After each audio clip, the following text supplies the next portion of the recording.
निर्देशित होता है जब आंतरिक और बाहरी दोनों कारण भावनात्मक उत्तेजना का कारण बनते हैं। इसे ऐसे मनोवैज्ञानिक सिद्धांतों से जोड़ा जा सकता है जो जटिल भावनाओं की व्याख्या करते हैं, जहाँ क्रोध व्यक्तिगत असफलताओं और बाहरी उत्तेजना दोनों से उत्पन्न होता है। एक और कैटेगराइजेशन हमें देखने को मिलता है कारण के रूप में क्षेत्र, वस्तु, शरीर और उपाधि। तो ये इंटरनल और एक्सटर्नल ट्रिगर्स जो हैं वो उन चारों डिविजन्स में भी हम समझ सकते हैं। चौथा डिवीजन यहाँ पे कारण के रूप में है अप्रतिष्ठित क्रोध, अनिर्दिष्टित क्रोध। तो यह क्रोध किसी विशिष्ट आंतरिक या बाहरी कारक से नहीं होता, मतलब स्वयं की ओर या पर की ओर नहीं होता, पर ये क्रोधी प्रवृत्ति के कारण ही होता है, संचित उपाय के कारण ये क्रोध उत्पन्न होता रहता है। कुछ कई बार होता है ना कि कोई ट्रिगर नहीं है बट फिर भी आप इरिटेशन फील करते हैं, आपको ऐसे अपने अंदर जो गुस्सा आता रहता है, तो ये अप्रतिष्ठित क्रोध का एक कारण है जब शत्रुता या चिड़चिड़ापन बना रहता है। तो यह दीर्घकालिक मानसिक नुकसान हो जाता है, जैसे कि जैन दर्शन में इसे कर्म के संचय के माध्यम से पुनर्जन्म के चक्र को बढ़ाने वाला माना गया है। अब दूसरा जो डिवीजन हमें एंगर को देखने को मिलता है वो क्रोध के प्रकट होने के कारणों के आधार पर वर्गीकरण है। जैसा कि अभी मैंने इसका उल्लेख भी किया था, क्षेत्र के आधार पर क्षेत्र जैसे कि एक भूमि आदि के निमित्त से क्रोध होना, शरीर, कुरूपता, रुग्णता आदि कारण से शुद्ध होना, उपाधि, सामान्य साधन सामग्री निमित्त कलह होना। मनोविज्ञान में बायोसाइकोसोशल मॉडल इसी प्रकार के 3 कंपोनेंट लेता है, जैविक, मनोवैज्ञानिक और सामाजिक। उन कारकों की अंतर क्रिया को क्रोध जैसी भावनाओं को आकार देने में महत्वपूर्ण मानता है। स्थानांक सूत्र में क्रोध उत्पत्ति के 10 कारण भी बताए गए हैं, जैसे मनोज्ञ शब्द, स्पर्श, रस, रूप और दल का अपहरण करने वाले के प्रति, कराने वाले के प्रति। तो इस तरीके से 10 डिवीजन है, बट क्योंकि मेरा फोकस जो है वो 4 तरीके के क्रोध के वर्गीकरण पे है तो इसको मैं यहाँ पर स्किप कर रही हूँ। अब तीसरा वर्गीकरण जो है वो जैन दर्शन में तीव्रता के आधार पर क्रोध का वर्गीकरण, तीव्रतम है, तीव्रतर है, तीव्र है और मंद है। तो यहाँ पे सबसे पहला जो वो अनंत अनुबंधी क्रोध है, अत्यधिक तीव्र क्रोध जो अनंत भोगों से संस्कार युक्त संयुक्त होता है। यह क्रोध का सबसे गंभीर रूप है जो गहरे रूप में व्याप्त और दीर्घकालिक होता है, अक्सर यह कई जन्मों तक रहता है। जैन धर्म में इसे पत्थर पर उकेरी गई रेखा की तरह माना गया है जिसे मिटाना कठिन होता है। इस प्रकार का क्रोध सच्चे ज्ञान, सम्यक ज्ञान और सही आचरण, सम्यक चारित्र की प्राप्ति को रोकता है। मनोवैज्ञानिक दृष्टि से हम देखें तो इसे दीर्घकालिक द्वेष या शत्रुता के रूप में देखा जा सकता है जो लगातार तनाव, अंतर व्यक्तिगत संघर्ष और अवसाद जैसी दीर्घकालिक मानसिक स्वास्थ्य समस्याओं का कारण बनता है।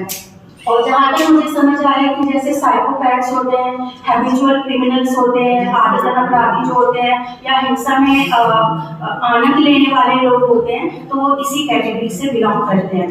तो यहाँ पे मनोवैज्ञानिक मॉडल जैसे सीबीटी, जिसके बारे में मैंने पहले भी बताया था, कॉग्निटिव बिहेवियरल टेक्निक्स एंड विश्लेषणात्मक मॉडल और न्यूरोबायोलॉजिकल मॉडल क्रोध को नियंत्रित करने में सहायक हो सकते हैं। कॉग्निटिव बिहेवियरल थेरेपी के अनुसार क्रोध विकृत या अवास्तविक विचारों से उत्पन्न होता है, इसका रेफरेंस मैंने पहले दिया था। दूसरा जो मनोविश्लेषणात्मक सिद्धांत जो ये फ्रॉइड ने दिया था, इसमें और फर्दर डिविजन्स है, बट मैंने एक ही डिवीजन लिया है जो फ्रॉइड ने दिया था मनोविश्लेषणात्मक सिद्धांत का। क्रोध को अवचेतन में दबी हुई मानसिक संघर्षों और अधूरी इच्छाओं का परिणाम मानता है जो बचपन में उत्पन्न होती हैं। तो व्यक्ति को पता ही नहीं होता कि उसके अंदर क्या भावनाएं दबी हुई हैं, उनकी वजह से जो वो क्रोध जो है अब यंग एज में या लेटर ऑन जो है सामने आ रहा है। फ्रॉइड जो वो एक ईगो और सुपर ईगो के बीच के तनाव को डिस्कस करते हैं।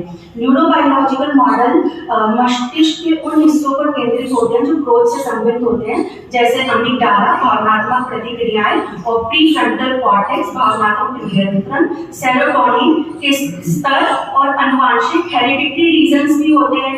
तो ये अनंत अनुबंधी है, जन्मों से चला आ रहा है, संस्कार है। तो यहाँ पे हेरिडिटरी रीजन और केमिकल रीजंस को तो उन थेरेपी से थोड़ा कंपेयर करके हम देख सकते हैं कि किस तरीके से इस तरीके की पर्सनैलिटीज को स्टेबलाइज किया जा सकता है सोसाइटी के अंदर। दूसरा डिवीजन जो अप्रत्यक्ष क्रोध है, जो गंभीर क्रोध है, इसमें फिर प्रत्याख्यानीय ग्रोथ है जो मध्यम है, अप्रत्याख्यानीय जो है उसमें नियम नहीं ले पाता, बोझ नहीं ले पाता है व्यक्ति जो है, पर उसको सम्यक ज्ञान हो जाता है, उसको कंट्रोल करना इजी होता है। 6 महीने या 1 साल तक लगता है। दिगंबर और श्वेतांबर ग्रंथों में हमें अलग अलग टाइम पीरियड मिला है। और संज्वलन क्रोध जो है लास्ट है।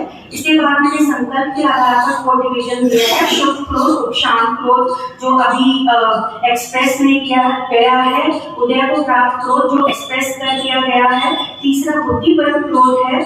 इन सबको ही मैंने जो है जो साइकोलॉजी के मॉडर्न साइकोलॉजी के मॉडल हैं उनके साथ कंपेयर किया है। बुद्धिपरक क्रोध जहाँ पे हमको जो रिजल्ट्स होंगे पहले से उनका पता है, तो इसके दो अलग अलग हमें डेफिनेशंस देखने को मिलते हैं कि क्रोध के परिणाम जान के करता है, कोई जानबूझ के क्रोध करता है, जैसे माँ बच्चे को सुधारने के लिए या किसी को सुधारने के लिए करते हैं। और चौथा अबुद्धिपरक है जहाँ पे परिणामों का नहीं पता होता।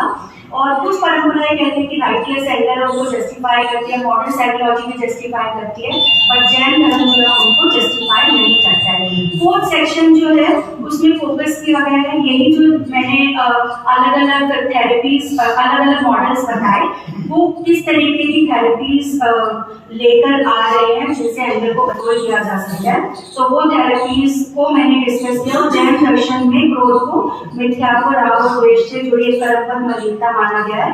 तो वहाँ पे धर्म, समता, 5 महाव्रतों का पालन और अहिंसा का अभ्यास, क्षमा, करुणा और दया, ये किस तरीके से हेल्पफुल हो सकते हैं। जैसे कंपैशनेट टेक्निक, बुद्धिज्म की कंपैशनेट टेक्निक है, उसका रेफरेंस भी हमें देखने को मिलता है। तो आधुनिक चिकित्सा पद्धतियों में जैन सिद्धांतों का समावेश क्रोध प्रबंधन के लिए एक समग्र दृष्टिकोण प्रदान करता है जो भावनात्मक और आध्यात्मिक दोनों आयामों को संबोधित करता है। धन्यवाद। जय जय।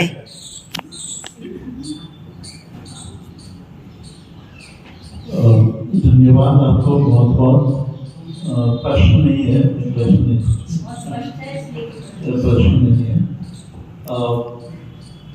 मैं आज हमारे दिन से गणेश जी अभी जाएंगे, कल उनके साथ कोई विशेष कार्यक्रम किया है पार्लियामेंट में।